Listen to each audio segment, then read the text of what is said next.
2057. Earth's resources are completely depleted. A race to claim every ore-bearing rock in the solar system begins.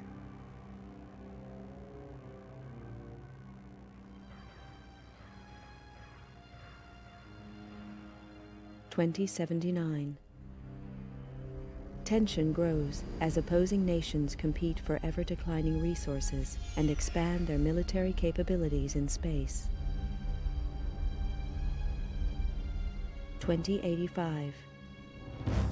Eurofed Deep Space Survey ship Argo is impounded by SDR-AF coalition forces. 3 ships are destroyed in the ensuing police action. Negotiations fail and war breaks out. 2086. The war escalates and military resources on all sides are rapidly depleted. 2087. The final fleet action takes place at Nereus Harbor, orbiting Neptune. Within days, the battle is finished. Damaged and badly irradiated, the flagship Damocles is the only cruiser to survive the conflict. The war is over. Powerful multinational corporations unite to take control and restore order to the tatters of society. With little remaining military or financial resources, Earth's governments are stripped of their powers and are forced to demilitarize. The construction of capital-class armed spacecraft is outlawed. 2089. The corporations continue the exploitation of space, making vast profits to further strengthen their position.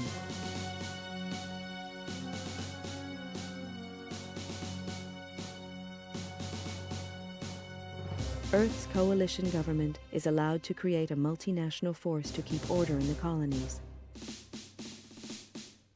The government police are born.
I never intended to join the G-Police.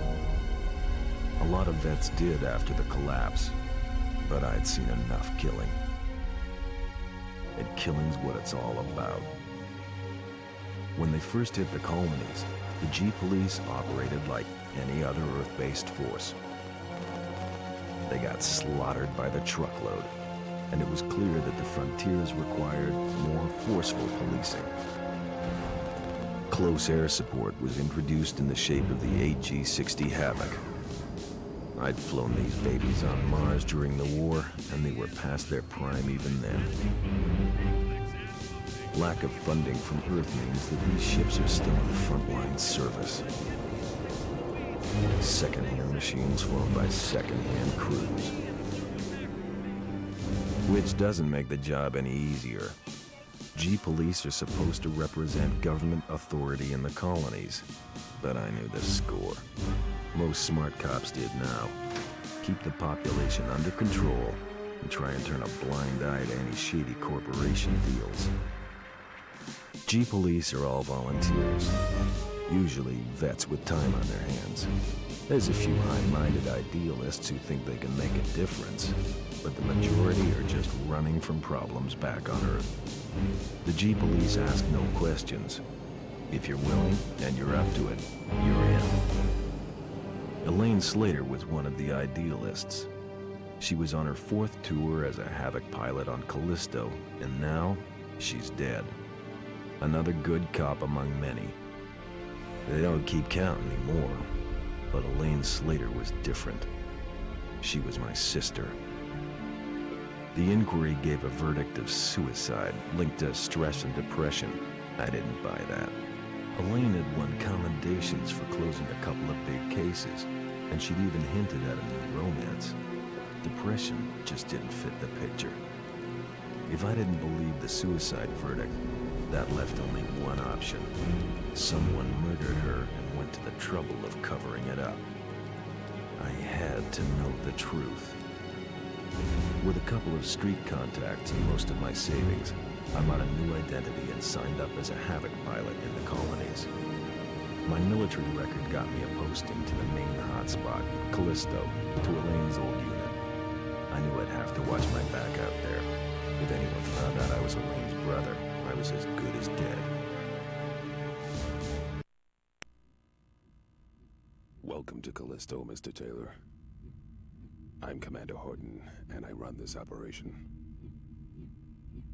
I don't know who you were trying to fool with that false name, Bull Slater, but it's not gonna work on me. I'd met some of the pilots already. They seemed pleasant enough. Horton was another story. A horror story. He talked tough and looked tougher. That hunk of tin hanging around his brain hadn't slowed him down, though. He'd spotted my phony ID and was not impressed. Arriving on the same flight as the internal affairs investigator hadn't earned me any brownie points either. It was plain that my new commander didn't trust me. And that was okay. I wasn't too sure about him either. As I listened to Horton, I noticed the medals he wore. A vet from the Naris action. No wonder he looked half dead. Well, then it clicked. He was the Horton, the last great fleet captain. What the hell was he doing in this backwater? I don't trust you, Slater, and I'm gonna be watching you like a hawk. Your first briefing is tomorrow at 0500 hours in the main briefing room.